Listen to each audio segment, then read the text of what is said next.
All right, so welcome into the live stream today. We're going to be diving in deep on the Ethereum ETF probability, what that's going to look like. We'll also break down a whole slew of tokens for you guys. My name is Paul Barrow. Welcome back into Tech Path. Of course, you guys know Evan Aldo. He's right here next to me. Great to be on. We're going to be doing, whether it's the bear or the bull yet is to be determined on the charts. Got to wait for that. We got to keep them waiting. Before we get started, I do want to thank our sponsor, and that's iTrust Capital. If you guys are looking at long-term holding and you want to do it in an IRA, this is one of the best places to go. So check out iTrust Capital. You can buy, sell your crypto, gold, and silver all in there. And you can also transfer your IRAs in there. So check it out. Use our link down below. It'll give you a $100 funding reward. You guys can, of course, use that. Just so you guys know, we have a video that we just dropped that is a full breakdown of what happened with the FIT 21. So go over to the channel. Obviously, you're here now, but you can take a look at that bill. It's a full rundown on clips, how the bill got passed through, and there's some very interesting analysis in there that could set some things up for crypto in a big way. So check it out. Definitely, it's a good listen and a good watch. All right, a couple of things I want to hit on first. Evan, of course, is right now Bitcoin, Ethereum. Right now, everybody's in green. Pretty much everybody that's been trading this is up. Unless you bought at the exact high in March. Those handful of people that stuck around. Yeah, a handful of people that stuck around. 91.36%. Let me kind of zoom in on that for everyone. 91% of Bitcoin and 91.2% of ETH supply is now in profit. Pretty crazy levels here if you look at that in comparison of where we're going to be going and potentially another all-time high. Let's take a look at Bitcoin real quick. And if you look at the charts right now, Evan, and you look at the resistance we've seen around 70K, a lot of this pent-up demand around the ETH potential, the FIT bill, what we've seen with SAB 121, all of these things very bullish for crypto in general. How do the charts hold out? They support it for the most part. And when I look at the most bullish chart I like right here is the 4-day, nice little trigger wave. You consolidated a bit, you came down. And now it looks like price wants to potentially break out of this range and hit our next target, which is a fib level. Also, two trend lines right here, right around 84K, which is a very large number that we're potentially looking at hitting for Bitcoin, which is really exciting. All we need to do here is just, break above this huge area right around 71.5. So far, pretty fierce rejection. I mean, we're down to 67.3. It wouldn't surprise me if we retest 65, 64. But I mean, unless we lose kind of that 60K area again, it seems most likely that you would break upward. When you look at the trend here, I mean, it is pretty much like a ping pong trend. You go up, down, up, down. You know what I mean? So it would not surprise me to do this or to go down a bit more and then break upward. So either of those do seem like a decent chance right here for Bitcoin. But above all, I mean, when you zoom out even a little bit more, the 2 weeks still looks like continuation here. I mean, just looking at the macro, I mean, right to this point, which is pretty crazy, we're way ahead of schedule. I mean, this is kind of like 2020, November of 2020, where before you went hyperbolic like that. Also, if you really zoom out here, I mean, we could kind of estimate in the 4-year cycle, we're around 2016. Maybe we already saw our drop down, our summer drop down of 2016, and we're generally going to be upward for the next year to year and a half. So with that being with that being the case, and you look at ETF inflows right now, continuing to be very strong. I think this tweet right here kind of outlines another 1.6 billion in terms of ETF inflows.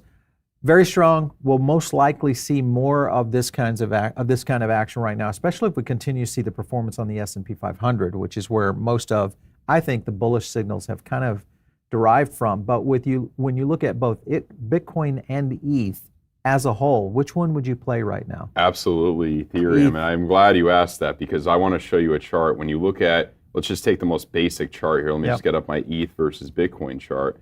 The most basic chart, ETH versus Bitcoin, you look at the 2 week, this is what I really like. See how we have a bullish divergence with money flow starting to come back up. This happened in January 2020 before ETH really went off against Bitcoin here. This was a giant, jump up. This is outperformed by 300%. Same exact thing right now. That confirms in 10 days. I think you got a good shot here of getting back up to that all-time high against Bitcoin back from June of 2017, a long time ago. But if we could do that, maybe outperforming Bitcoin by about 200% over the next year to year and a half. So I think, it's a tiny bit more risk, but I think, personally what I'm doing, way more Ethereum right now. So we could see a little bit of a back off on this if you look on ETH, if you look at the performance of what happened with the Bitcoin ETF and its approval cycle. One of the things, this of course in from Watcher Guru, just in, Chair Gensler says, stay tuned when asked about the spot ETF. We'll most likely have the decision maybe within the next hour, as we're live streaming this around 3:15 Eastern time. We could see a decision. Now, I think Balshunas even said something about that. Yeah, he was talking about this right here. Best guess, we might hear from the SEC around 4 o'clock. For the spot Bitcoin ETF, they dropped the news at 3:45 on that date. Now, we did see a little bit of retracement. If Ethereum pulls back, where would be your pullback target right now after this approval? So, first to mention, with the Bitcoin ETF approval, obviously we saw a pullback. History never repeats exactly. I kind of think it may jump up when I look at kind of some trigger waves and things right here. But if we were to pull back a little bit more, I'm really looking at this trend line right around 3,400, which maybe it doesn't get approved today. Maybe we get a delay, who knows? That would probably be, I would think it would be more likely that we pull back out of a delay or a lack of approval today.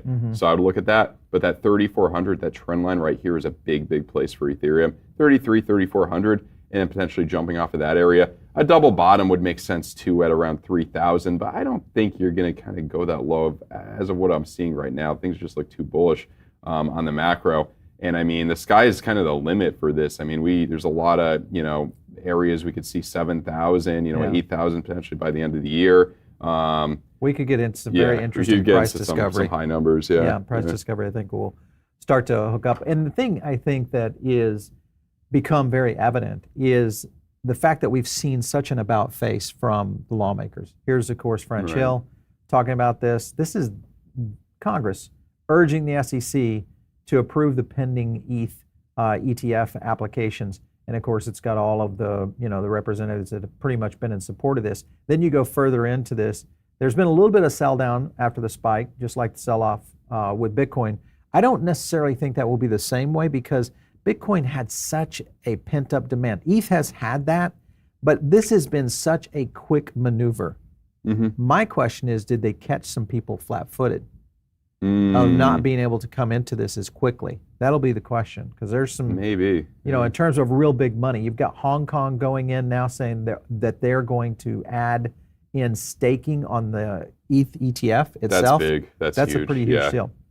Well, I think this is we were talking about this in the crypto pit earlier, is you look at Hong Kong's maneuvers, and a lot of times they have their ear to ground in Wall Street. Right. Most of the time, analysts know this analyst, they know the insiders. Are they getting news right now that this is going to pass and we need a position to kind of counterbalance what's going to happen in the U.S.? I just wonder.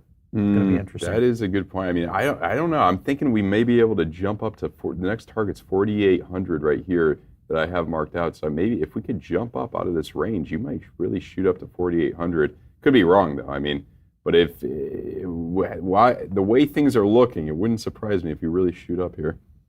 All right, so we got a couple other things to be looking at, and we're going to talk about Solana, Avalanche, because I want to get into those. We'll also do a breakdown on XRP. As always, don't forget to smash the like if you guys like these analysis videos, or when we get into some of the chart analysis, let us know. And of course, drop some comments over on the side. We'll try to get to some questions here in a bit. And don't forget, hit the poll. We'll try to see how that performs as well.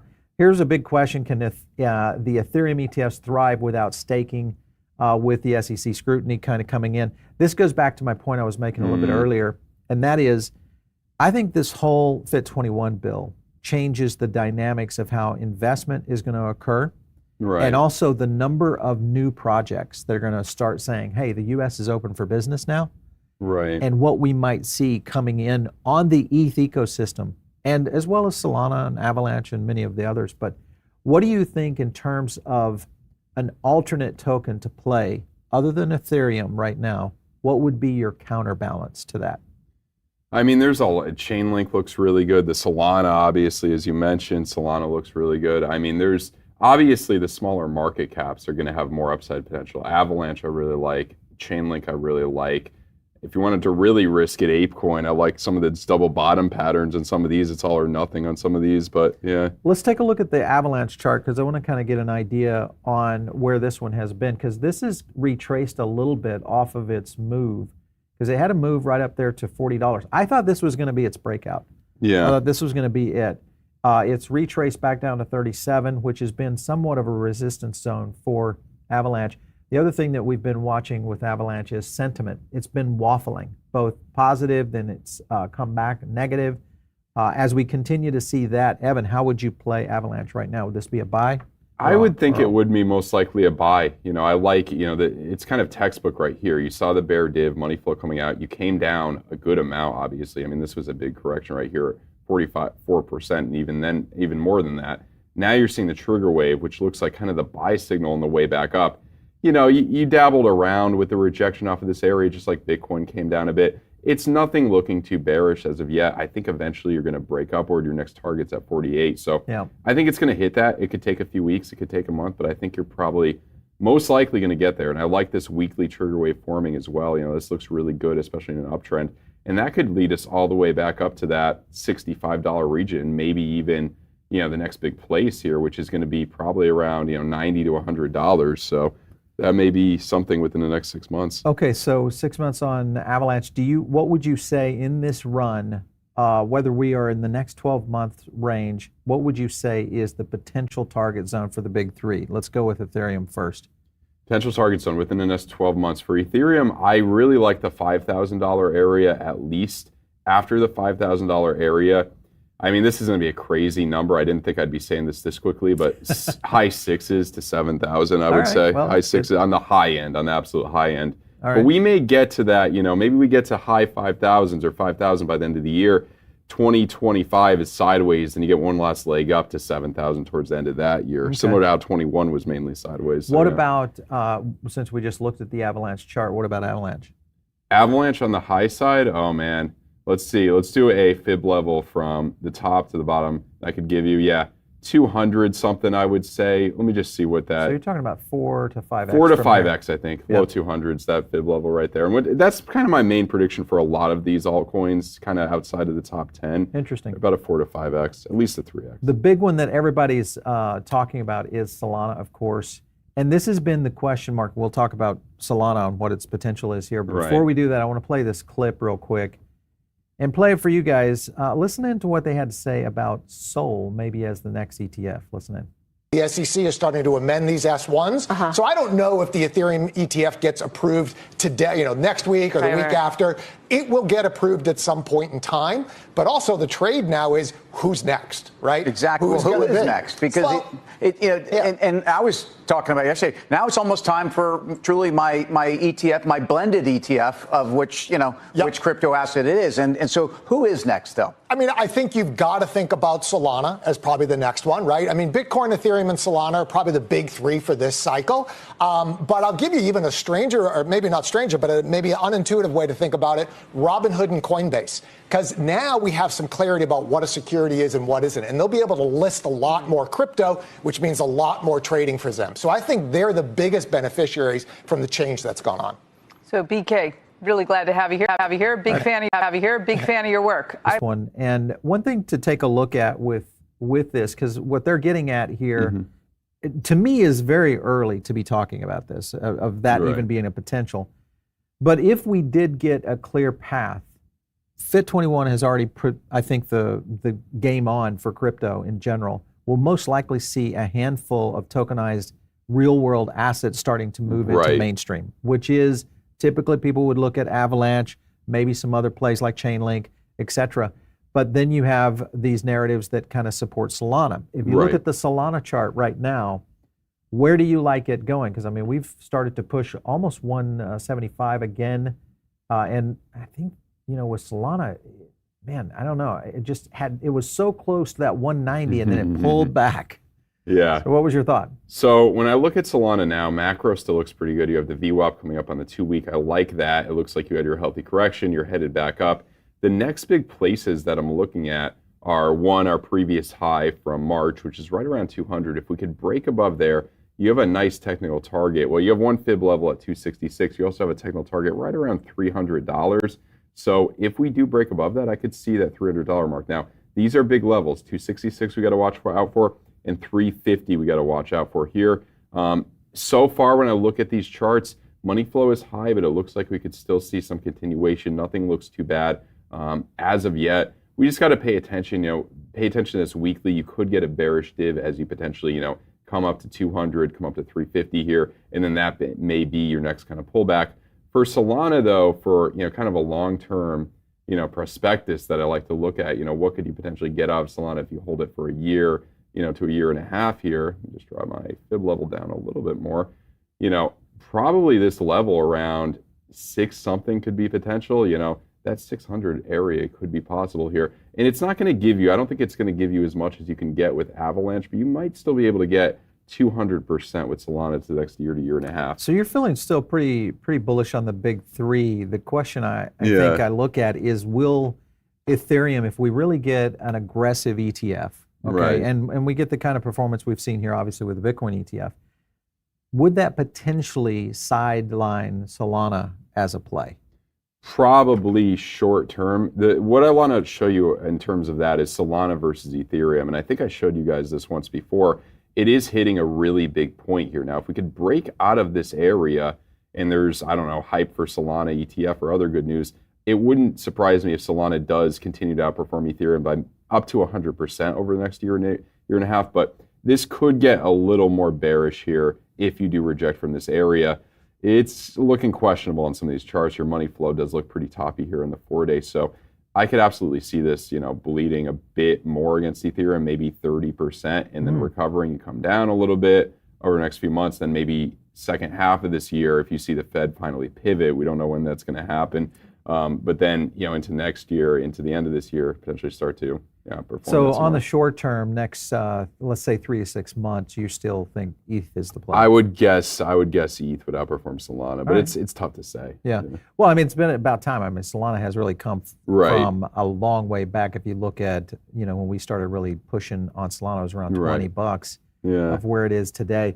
Let's take a look at Nvidia on their chart. Crazy earnings came in, of course. Q1 record earnings, 26 billion up, 260. I can't even believe that. 260% year over year.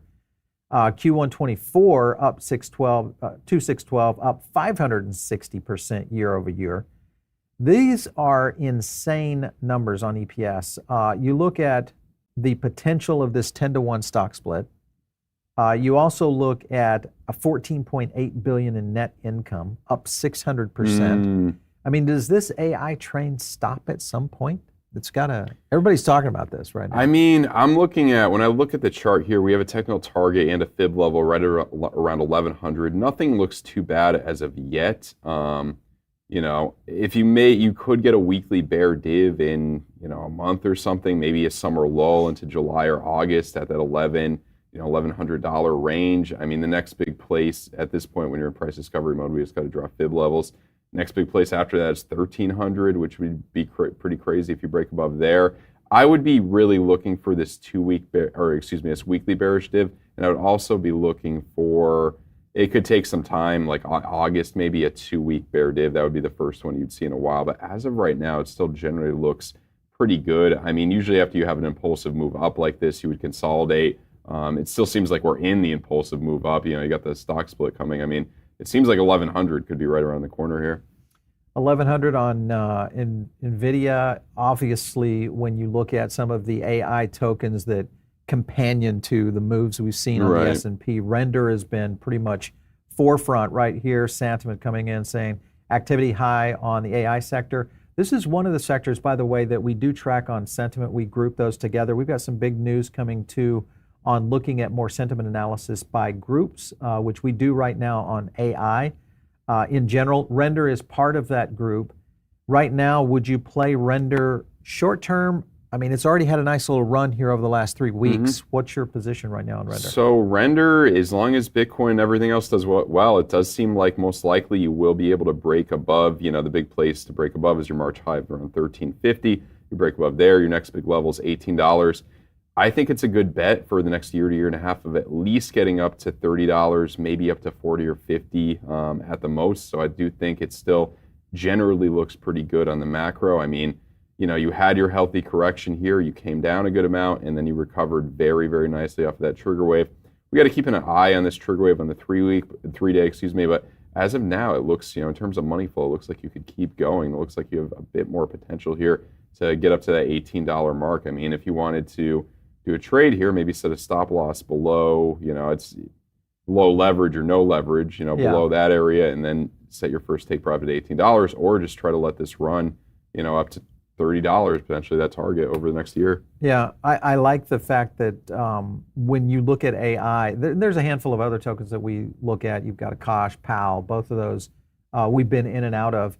And you look at Render, that's the one that I've stayed on quite some time. And I think that we're in for a very interesting spin on where AI is coming. And there's a couple of reasons why. Microsoft just made a huge move into advancing their chips, and also what they're doing with their AI companion within the OS, which I think will accelerate. I just got also news from Apple that now in the new OS, Apple has started to generate a large language model into that as well. So now you've got all this demand for chips, but you potentially could get more demand on the blockchain side for cloud compute, things of that nature. So that's definitely in that Very ball. bullish, yeah. All right, let's get into SUI network. Everybody's been talking about SUI. There's a lot of big moves on SUI. They launched their wallet. There's a couple of things on their total wallet usage, but the network is expanding. 1 billion value total in locked in value right now.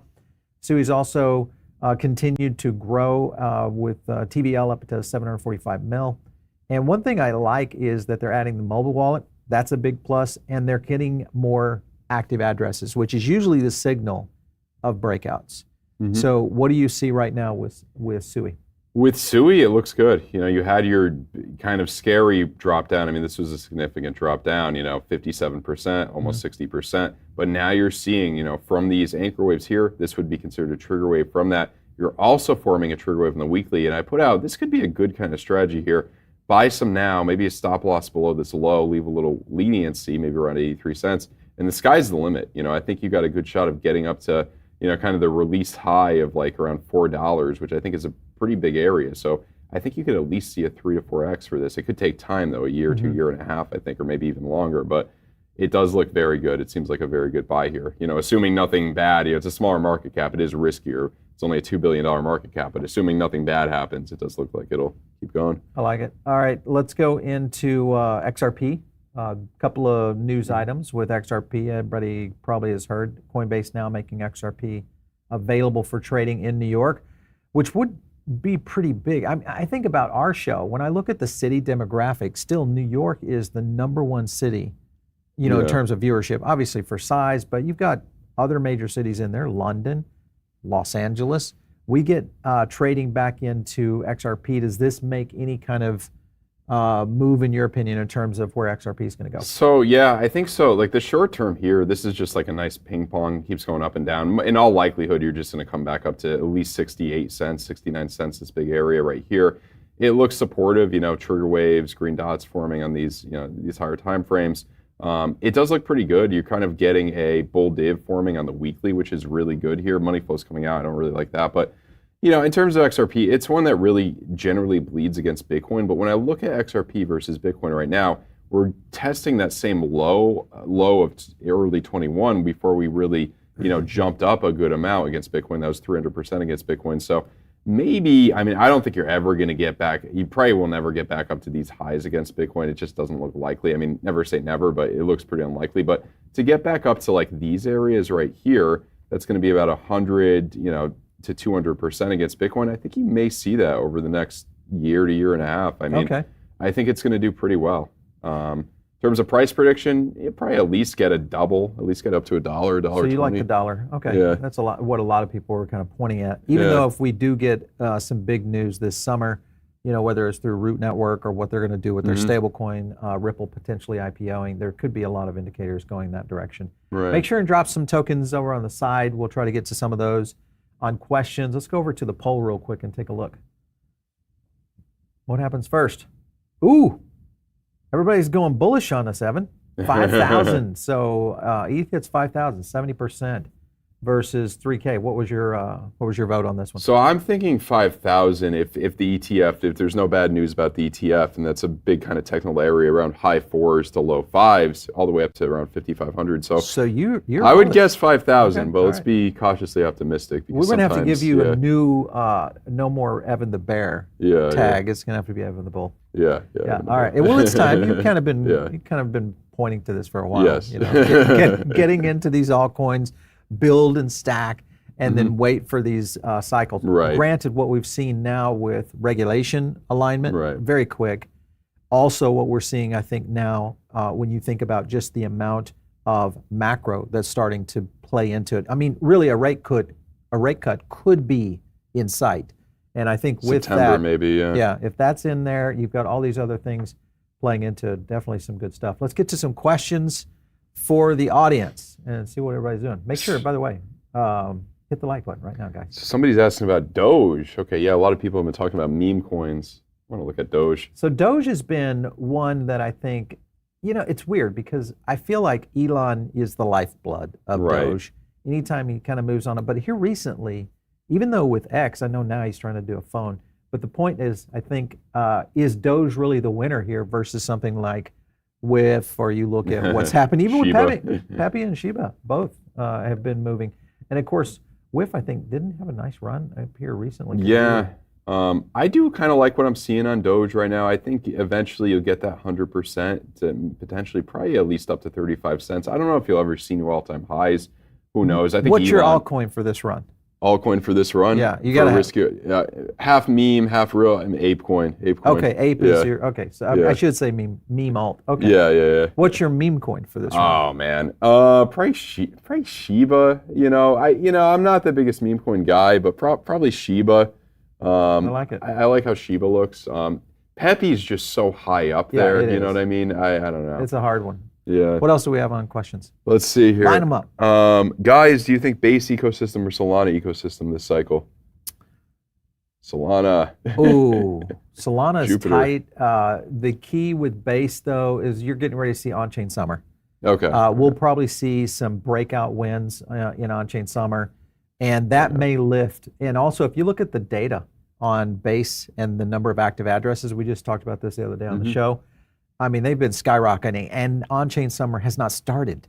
When it starts, we're going to see a lot more. And I think Coinbase is just going to win because of everything that's happening right now from a regulatory standpoint. So Near protocol. So is that a Near protocol? Near is tight. They've been in, out.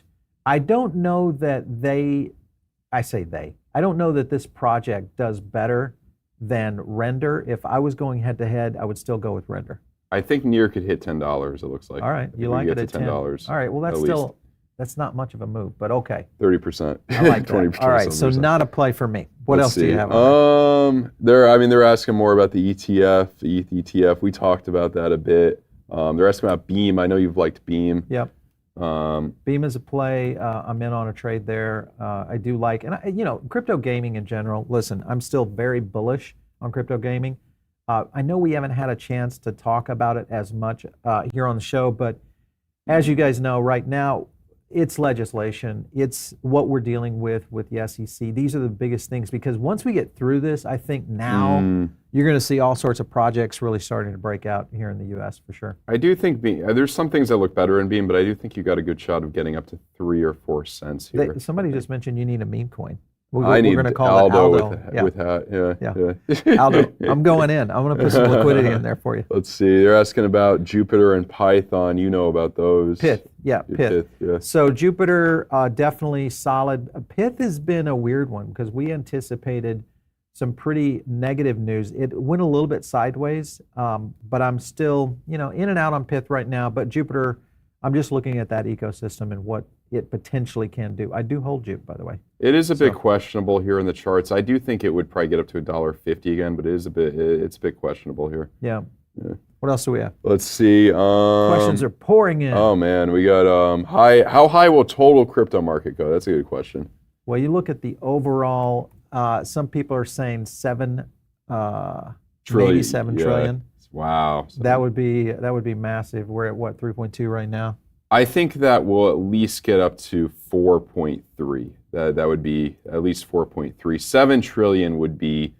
I don't know if you'll get quite to 7 trillion. I think at the high end, the highest I'm really seeing is about 6.7, unless you think Bitcoin's going to go over 150K. Yeah. Yeah. Total 2.5 right now on market cap. Yeah. I think in general, that's 7 is going to be a little tight.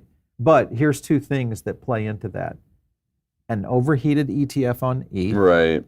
and potentially a political restructure that opens up a lot more innovation. If we get that, and then you have a big BlackRock win or some tokenized real world that plays into it, like real estate or something else that starts to make inroads. Once you get into mainstream Wall Street, that's when these funds start pouring. As they say, who keeps saying, I don't know if it's which guy is it? There's an analyst out there. There's just a wall of cash is coming in terms of liquidity, for sure.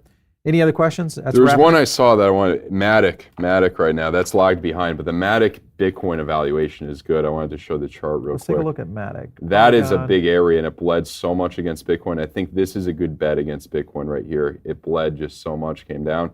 I mean, you could outperform, down 84% against Bitcoin. If you can bounce here, get back up, I mean, you could outperform Bitcoin by a lot, which looks that pretty would be good. a big one. Matic ETH as well, quickly here, hitting a big, oh wait, no, wrong chart. Oops. I could get it though. Right to that point, pretty big point. So the sky's the limit on Matic right now. Interesting play. That would be one to kind of play out.